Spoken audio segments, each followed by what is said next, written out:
Good morning students, class 12th। कैसे हैं आप सब? I hope you all are well.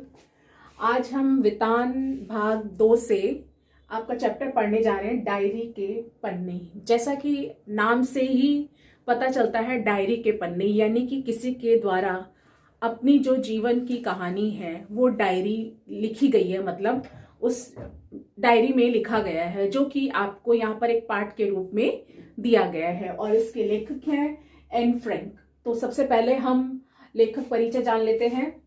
Anne Frank का जन्म 12 जून 1929 को जर्मनी के फ्रैंकफर्ट शहर में हुआ। उन्होंने अपने जीवन में नाजीवाद की पीड़ा को सहा। नाजीवाद की पीड़ा से मतलब है कि जर्मन तानाशाह एडोल्फ हिटलर की विचारधारा है। नाजीवाद से तात्पर्य है जर्मन तानाशाह एडोल्फ हिटलर की विचारधारा का होना। उनकी मृत्यु फरवरी या मार्च 1945 में नाजियों के यातना गृह में हुई, यानी कि जो जर्मन तानाशाह थे उनके यातना गृह में हुई। एन फ्रैंक की डायरी दुनिया की सबसे ज्यादा पढ़ी गई किताबों में से एक है। यह डायरी मूलतः 1957 में डच भाषा में प्रकाशित हुई। सन 1952 में इसका अंग्रेजी अनुवाद the diary of a young girl शीर्षक से प्रकाशित हुआ। इस पुस्तक पर आधारित अनेक फिल्म, नाटक, धारावाहिक इत्यादि का निर्माण हो चुका है। एन फ्रैंक की डायरी में यहूदियों पर हुए जुल्मों का वर्णन है।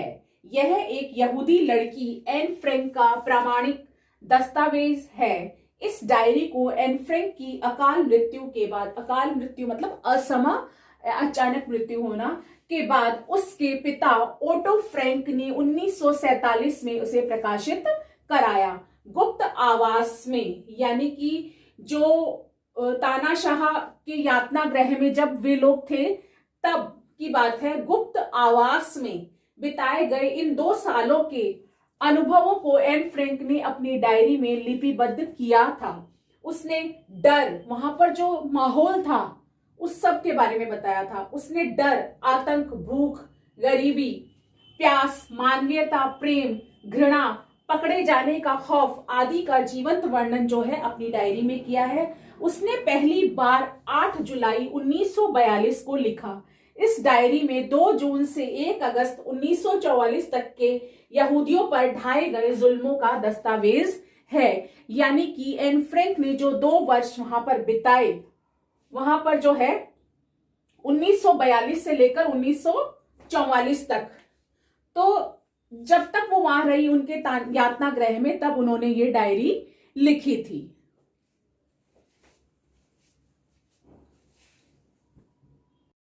पाठ का सार जो है हम निम्नलिखित बिंदुओं पर आधारित है।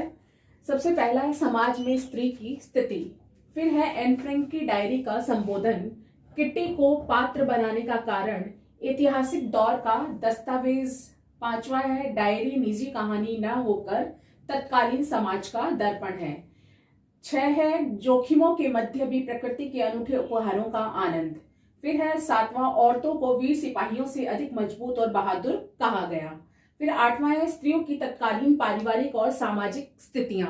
तो सबसे पहले जो कहानी जिस बेस पर है ये, वो है कि इसमें जो है किट्टी, ये एक एन फ्रैंक ने जो है जिसे संबोधित किया है उसका नाम उसने रखा है किट्टी, और उसने जो है डायरी लिखी है। तो सबसे पहला है इसमें समाज में जो स्त्रियों की स्थिति थी वो क्या थी।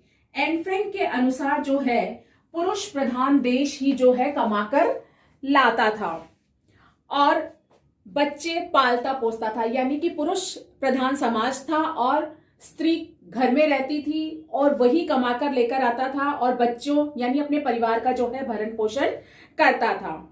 मन में आए जो करता था। पुरुष वर्ग को जो है पूरा सम्मान मिलता था, लेकिन स्त्रियों को उनके हिस्से का सम्मान भी नहीं मिल पाता था और उन्हें जो है इस प्रकार जो है स्त्रियों को अपने कटु पुरुषों के कटु व्यवहार को सहना पड़ता था, और जबकि वह जितना भी संघर्ष करती थी उतना तो कोई बड़े बड़े सिपाही भी नहीं कर पाते थे। फिर है एन फ्रैंक की डायरी का संबोधन। जैसा कि मैंने शुरू में बताया कि जिसे संबोधित करते हुए डायरी लिखी है वो एक निर्जीव गुड़िया है, किटी, जिसे उसने संबोधित करते हुए अपनी डायरी लिखी है। फिर है किटी को पात्र बनाने का कारण। उसने किटी को ही अपनी डायरी का पात्र क्यों बनाया।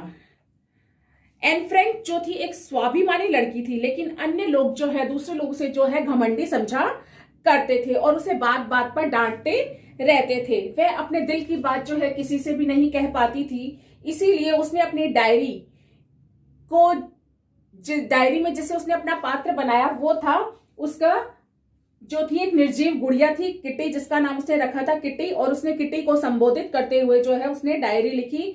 अपने जीवन के सुख दुख ही नहीं बल्कि उस समय होने वाली जो घटनाएं हैं, गतिविधियां हैं, वो सब कुछ जो है उसने इस डायरी में लिखा। फिर है ऐतिहासिक दौर का दस्तावेज।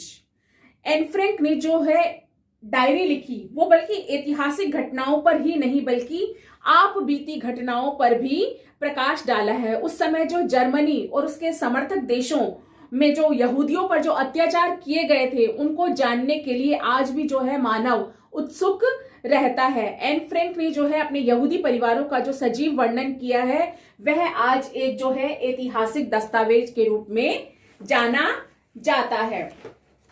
अब है नंबर 5 कि जिसमें है डायरी निजी कहानी ना होकर तत्कालीन समाज का दर्पण है। एन फ्रैंक की जो डायरी है वह जो है तत्कालीन समाज हॉलैंड की दशा का जीवंत चित्रण है। हॉलैंड की जो दयनीय हालत है उसका लेखिका ने विस्तार के साथ जो है इसमें चित्रण किया है। हालत यह थी कि लोगों को अपने घरेलू व सब्जियों व घरेलू चीजें खरीदने के लिए जो है एक ही पंक्ति में खड़ा होना पड़ता था। डॉक्टर जो है मरीजों को नहीं देख पाते थे। जैसे ही मरीज देखने जाते उनकी मोटरसाइकिल चोरी हो जाया करती थी। लोगों ने डर के कारण अंगूठी पहनना छोड़ दिया। छोटे छोटे बच्चे जो थे घरों में घुसकर चोरी करते थे। एन ने अपनी डायरी में यह भी लिखा है कि वहां के अखबारों में रोज चोरी का सामान लौटाए जाने का विज्ञापन छपता था। गलियों में लगने वाली घड़ियां और टेलीफोन की तारें तक लोग उतार कर ले गए थे। चारों तरफ निकम्मों का ही जमावड़ा लगा रहता था, यानी निकम्मे लोग ही चारों तरफ इकट्ठे हुआ करते थे। और पुरुषों को जर्मनी भेजा जा रहा था। सरकारी कर्मचारियों को लगातार जो है उन पर हमले हो रहे थे। इस तरह डायरी हॉलैंड के खराब हालात का जो है सच्चा दस्तावेज है। अब है छठा पॉइंट, जोखिमों के मध्य भी जो है प्रकृति के अनूठे उपहारों का आनंद। जो एन फ्रैंक है, वो जो उस समय जोखिम थे उसके जीवन में, उसके मध्य भी वह प्रकृति का आनंद किस प्रकार उठाती थी। एन जो है यहूदी परिवार की एक लड़की थी। उसने अन्य यहूदियों की तरह अपना जीवन बचाने के लिए परिवार के साथ 2 साल से भी अधिक समय तक गुप्त आवास में जो था रहना पड़ा। वह आतंक, भय, भूख, प्यास, घृणा, बढ़ती उम्र की आशाओं व हवाई हमले के डर और पकड़े जाने के डर से जो है अपना जीवन व्यतीत कर रही थी। इसके बाद भी वह कभी कभी जो है प्रकृति के सौंदर्य का आनंद प्राप्त कर लिया करती थी। यानी इतने सब होने के बावजूद, डर के बीच भी वह कभी कभी जो है प्रकृति के जो है सौंदर्य का आनंद प्राप्त कर लिया करती थी। वह खिड़की के पास बहुत देर तक बैठी रहती। उस समय तेज हवाएं बह रही होती थी, बादलों के बीच लुका छिपी चल रही थी। इस दृश्य को देखकर वह बहुत आनंद लिया करती थी और मंत्रमुग्ध हो जाया करती थी। इस प्रकार से वो जो है इन जोखिम भरी जो जिंदगी है उसके बीच भी जो उसने प्रकृति का आनंद ले ही लिया। अब है औरतों को वीर सिपाहियों से अधिक मजबूत और बहादुर कहा गया है। डायरी के पन्ने जो लेखिका ने एन फ्रैंक के अनुसार युद्ध में लड़ने वाले सिपाहियों को जितनी तकलीफ होती है उससे अधिक पीड़ा और बीमारी की यंत्रणा से जो है गुजरना पड़ता है, उससे कहीं अधिक तकलीफें जो है औरत जो है बच्चे को जन्म देते समय झेलती है। इन सभी तकलीफों से गुजरने के बाद भी उन्हें कोई पुरस्कार या सम्मान नहीं मिलता, बल्कि उनकी उपेक्षा ही की जाती है। औरतें जो हैं मानव जाति की निरंतरता को बनाए रखने के लिए कठिन संघर्ष करती हैं और सिपाहियों, वीर सिपाहियों से भी, मजबूत सिपाही मतलब बहादुर सिपाहियों से भी अधिक जो है वो परिश्रम करती हैं, लेकिन फिर भी उन्हें वो सम्मान और वो स्नेह नहीं मिल पाता और उन्हें जो है उनकी जो है उपेक्षा की जाती है। अब है स्त्रियों की तत्कालीन पारिवारिक सामाजिक स्थितियां। अब एन फ्रैंक के समय जो है पुरुषों ने महिलाओं को अपने अधीन बना रखा था। उस समय क्या स्थितियां थी कि पुरुषों ने जो है स्त्रियों को अपने अधीन बना रखा था। वह अपनी स्वतंत्रता के बारे में सोच भी नहीं सकती थी कि वे स्वतंत्र होकर कुछ अपना काम कर सकें, अपना जीवन वो अपनी इच्छा अनुसार जी सकें। एन ने अपनी डायरी में महिलाओं की स्वतंत्रता की वकालत की। आज की महिलाओं की स्थिति ऐसी नहीं है जैसी एन के समय थी। उनकी स्थिति में जो है पर्याप्त बदलाव आए हैं। अब महिलाओं की शिक्षा पर अधिक ध्यान दिया जा रहा है, उनके कामकाज पर ध्यान दिया जा रहा है, उन्हें कामकाज के क्षेत्र में आगे बढ़ने का मौका मिल रहा है, उन्हें पुरुषों के बराबर जो है हक और सम्मान दिया जा रहा है। इससे पहले जब पहले वे स्वतंत्र नहीं थी, अब वे स्वतंत्र और आत्मनिर्भर भी हो रही हैं। वे आज जागरूक हैं और प्रत्येक क्षेत्र में अपने देश को जो है आगे, अपने देश में जो है आगे बढ़ रही हैं, देश को जो है प्रगतिशील बना रही हैं। एन फ्रैंक ने जो है महिलाओं के अधिकार व उनके जीवन शैली के संबंध में जो है अपने तर्क दिए हैं। इन बिंदुओं के आधार पर जो है पाठ का सार है, लेकिन जो स्त्रियों के बारे में एन फ्रैंक के जो विचार हैं, उनके जो तर्क हैं वो इस प्रकार हैं। वह चाहती है कि महिलाएं जो है केवल रसोई तक ही सीमित ना रहें, वे शिक्षित हों, जीवन के विभिन्न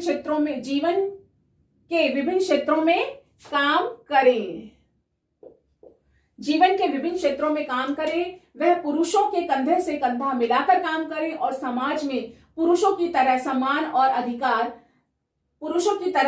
अधिकार प्राप्त करें। इस प्रकार वे आत्मनिर्भर होकर समाज में अपना स्वतंत्र अस्तित्व कायम करें। एन फ्रैंक के विचार चाहे सालों पहले के हैं, किंतु आज पूरी तरह से वे प्रासंगिक हैं, सही हैं। उसके जीवन मूल्य आज की महिलाओं के लिए प्रेरणा स्रोत का काम कर सकते हैं, बल्कि कर रहे हैं। औरतें मानव जाति की निरंतरता को बनाए रखने के लिए कठिन संघर्ष से गुजरती हैं। वे बहुत अधिक मजबूत और बहादुर सिपाहियों से भी अधिक परिश्रम करती हैं। ये तो जो थे एन के विचार थे महिलाओं के बारे में। पहले जो महिलाओं की स्थिति थी वो कैसी थी और अब महिलाओं की स्थिति जो है कैसी है। एन ने जो है अपनी डायरी में एक निर्जीव गुड़िया को, किटी को संबोधित करते हुए जो है डायरी लिखी। क्यों लिखी? क्योंकि सब उसे जो है डांटते रहते थे, घमंडी समझते थे और वो किसी से ज्यादा बात नहीं करती थी। और उस समय जो उन्होंने गुप्त आवास में 2 से अधिक वर्षों का समय जो बिताया, उसने उन दिनों जो डायरी लिखी, सच्चाई लिखी, वास्तविकता लिखी, वो आज हम आपके जो है एक पाठ किताब में जो है आपकी पुस्तक में, पाठ्य पुस्तक में पाठ के रूप में दिया गया है। धन्यवाद।